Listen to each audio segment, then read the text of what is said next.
Good morning, welcome back my YouTube channel.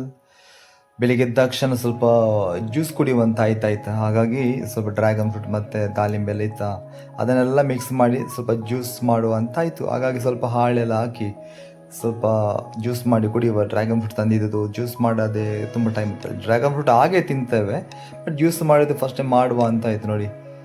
Dragon fruit juice ಮತ್ತು ಅದಕ್ಕೆ ದಾಳಿಂಬೆ ಸ್ವಲ್ಪ ಇದು ಕಲ್ಲಂಗಡಿ ಎಲ್ಲ ಹಾಕಿ ಸ್ವಲ್ಪ ಜ್ಯೂಸ್ ಮಾಡಿ ಮನೆಯವರಿಗೆಲ್ಲ ಸ್ವಲ್ಪ ಸರ್ವ್ ಮಾಡಿ ಕೊಟ್ಟೆ ನೋಡಿ. ಮತ್ತು ಫ್ರೆಂಡ್ಸ್, ತುಂಬ ದಿನ ಆಯಿತು ವ್ಲಾಗ್ ಮಾಡದ್ದೆ, ಏನು ಮಾಡೋದಂತ ಗೊತ್ತಾಗ್ತಿಲ್ಲ. ಸುಮ್ಮನೆ ಹಾಗೆ ಮಾಡುವಂಥ ಇದ್ದದ್ದು ಸುಮ್ಮನೆ. ಈಗ ನೋಡಿ, ಮಾಡದಿದ್ದರೂ ಕೂಡ ಕೆಲವರೆಲ್ಲ ಮೆಸೇಜ್ ಮಾಡ್ತಾರೆ. ಇದು ನನ್ನ ತಮ್ಮನ ಮಗ ನೋಡಿ, ರ್ಯಾನ್ಸನ್ ಝೈನ್. ಜ್ಯೂಸ್ ಕುಡಿಯುವ ಚಂದ ನೋಡಿ. ಮಕ್ಕಳೆಲ್ಲ ಕುಡಿಯುವಾಗ ನೋಡಿ ಹೆಂಗೆಲ್ಲ ಕುಡಿತಾರೆ ನೋಡಿ. ಮತ್ತು ಫ್ರೆಂಡ್ಸ್ ಎಲ್ಲ ಹೇಗಿದ್ದೀರಾ? ಮಳೆಯೆಲ್ಲ ಹೇಗಿದೆ? ಕಡಿಮೆ ಅಲ್ಲ ಈ ಸಲ, ಮಳೆಯೆಲ್ಲ ತುಂಬ ಕಡಿಮೆ. ಯಾವಾಗಲೂ ನಮ್ಮ ಕಡೆ ಈ ಕಡೆ ತೋಟ ಕಡೆ ಎಲ್ಲ ಮಳೆ ಬಂದು ಫುಲ್ ಏನು ಹೇಳ್ತಾರೆ, ಉಕ್ಕಿ ಹರಿತಾ ಇತ್ತು ನದಿಯೆಲ್ಲ. ಈ ಸಲ ನದಿ ಉಕ್ಕಿ ಹರಿದು ಬಿಡಿ, ಸ್ವಲ್ಪ ಸ್ವಲ್ಪ ನೀರಾಗಿದಷ್ಟೇ. ಆಮೇಲೆ ನೋಡಿ, ನಮ್ಮ ಬೆಕ್ಕಿನ ಜೊತೆ ಆಟ ಆಡ್ತಾ ಇದ್ದಾರೆ ನಮ್ಮ ತಮ್ಮನ ಮಗ. ತುಂಬ ಇಷ್ಟ ಆಯ್ತು, ಕರೆದ ತಕ್ಷಣ ಓಡಿ ಹೋಗ್ತದೆ. ಈಗ ಮಳೆಗಾಲ ಇಂಟರ್ಲಾಕ್ ಎಲ್ಲ ಸ್ವಲ್ಪ ಈ ಪಾಚಿ ಹಿಡಿದು ಜಾಗ್ರತೆ ಆಗಬೇಕಾದ್ರೆ ಕೂಡ ಇವನು ಆಟ ಆಡ್ತಾ ಇರ್ತಾರೆ ನೋಡಿ. ಒಂಥರ ಮಕ್ಕಳಿರುವ ಮನೆ ಚಂದ. ಮತ್ತು ವಿಶೇಷಗಳು ಮತ್ತು ಜೋರು ಗಾಳಿ ಬಂತ ನೋಡಿ. ಬೆಳಿಗ್ಗೆ ಎದ್ದ ತಕ್ಷಣ ಆಮೇಲೆ ಕೆಲಸಕ್ಕೆ ಹೊರಡಬೇಕು ಅಂತ ರೆಡಿ ಆಗ್ತಾಯಿದೆ ನೋಡಿ. ಗಾಳಿ ಎಲ್ಲ ಬರ್ತಾ ಇದೆ, ಮರಗಳ ಸೊಪ್ಪೆಲ್ಲ ಉದುರ್ತಾ ಇದೆ. ಗಾಳಿ ವೀಕ್ಷಣೆಯಲ್ಲಿರುವ ರೆನ್ಸನ್ ನೋಡಿ, ನನ್ನ ಹತ್ರ ಹೇಳ್ತಾ ಇದ್ದೆ ಗಾಳಿ ಗಾಳಿ ಗಾಳಿ ಅಂತ ನೋಡಿ.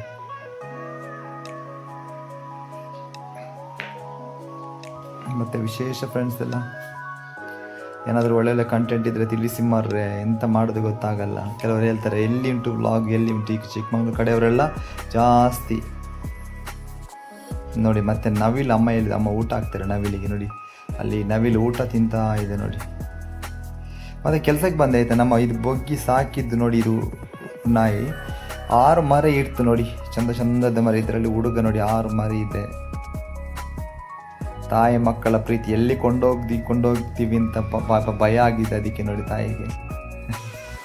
ಅದು ನಾನೇ ರೋಡ್ ಸೈಡ್ ಇದ್ದ ನಾಯಿಯನ್ನು ತಂದು ಸಾಕಿದ್ದು. ಜಾಸ್ತಿ ಅಭ್ಯಾಸ, ಊಟ ಹಾಕೋದು, ತಿಂಡಿ ಹಾಕೋದು, ದಿನಕ್ಕೆ ಕಡಿಮೆ ಅಂದರೂ ಕೆಲವು ಖರ್ಚಾಗ್ತದೆ ನಾಯಿಗಳಿಗೆ. ನನಗೆ ಅದು ಕಂಡ್ರೆ ಸುಮ್ಮನೆ ಇರೋಕ್ಕಾಗಲ್ಲ, ಹಸಿವಲ್ವ ಪಾಪ, ಅದಕ್ಕೆ ಹಾಕ್ತಾ ಇರ್ತೇನೆ. ಎಲ್ಲಿ ಹೋದ್ರೂ ಅಷ್ಟೇ, ಗಾಡಿಯಲ್ಲಿ ತಿಂಡಿ ಏನಾದರೂ ತಿಂಡಿ ಅಮ್ಮ ಮಾಡಿ ಕೊಡ್ತಾರೆ, ಅಥವಾ ಅಂಗಡಿಯ ತಿಂಡಿ ಕುಡಿರ್ತದೆ. ಏನಾದರೂ ಒಂದು ಕ್ಷಣದ ಹೊತ್ತಿನ ಊಟಕ್ಕಾದರೂ ಸ್ವಲ್ಪ ಹಾಕ್ತೀನಿ ನಾನು ನೋಡಿ. ಆಮೇಲೆ ನಮ್ಮ ತಂದೆಗೂ ಕೂಡ ಈಗ ನನ್ನ ಅಭ್ಯಾಸ ಬಂದಿದೆ, ನಾಯಿಗೆ ಊಟ ಹಾಕಿ ಬೈಕಲ್ಲಿ ತಿರುಗಿಸಿ ಹೋದ್ರು ನೋಡಿ. ಇದೊಂದು ನಾಯಿ ಪಾಪ, ಕೆಲಸದಲ್ಲಿ ಊಟ ಇರ್ತದಲ್ಲ ಅದನ್ನು ಉಳಿದು ತಂದು ಹೆಚ್ಚ ಮಾಡಿ ಅದಕ್ಕೆ ಹಾಕ್ತಾರೆ ನಾಯಿಗೆ. ಇದೊಂದು ಯಾರೋ ಹುಡುಗ ಮರಿ ಅದನ್ನು ಬಿಟ್ಟಿದ್ದಾರೆ ಪಾಪ ನೋಡಿ, ಚಂದ ಇದೆ. ನಾನು ಕೂಡ ಅಪ್ಪನ ಹಿಂದೆ ಇದ್ದೆ, ನೋಡುವ ಎಂತ ಮಾಡ್ತಾರೆ ಅಂತ. ಎಲ್ಲ ಅಲ್ಲಿಂದ ತಂದು ನಾಯಿಗೆ ಹಾಕುವ ಅಭ್ಯಾಸ ಮಾಡಿಕೊಂಡಿದ್ದಾರೆ ತಂದೆ ಕೂಡ.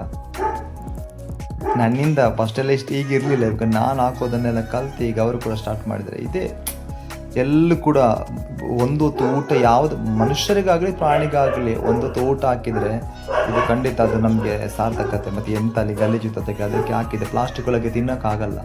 ಕೆಲವರು ಬೈಬೋದು, ನೀನು ನೆಲಕ್ಕೆ ಅಂತ ಹಾಕೋದಂತ, ಬಟ್ ಅಲ್ಲಿ ಪ್ಲಾಸ್ಟಿಕ್ ಒಳಗೆ ತಿನ್ನೋಕ್ಕಾಗಲ್ಲ ನೋಡಿ. ಸೀದಾ ಬರ್ತಿರ್ಬೇಕಾದ್ರೆ ನಾನೊಂದು ಡೈಲಿ ಬರೋಣ ಈ ಪುಂಜಲಕಟ್ಟೆ ಹತ್ರ ನೋಡಿ, ನನ್ನ ನೋಡಿ ಎದ್ದು ನಿಂತು ಫಾಲೋ ಮಾಡ್ಕೊಂಡು ಬರ್ತದೆ ನೋಡಿ. ನೋಡಿ ಬಂತು ಬಂತು ಬಂತು ನೋಡಿ ನೋಡಿ ನೋಡಿ ಪಾಪ ಅದೇ ಅಲ್ವಾ ಪ್ರೀತಿ. ಬೈಕಿನ ಸೌಂಡ್ ಕೇಳಿದರೆ ಇವನೇ ಅಂತ ಗೊತ್ತಾಗ್ತದೆ.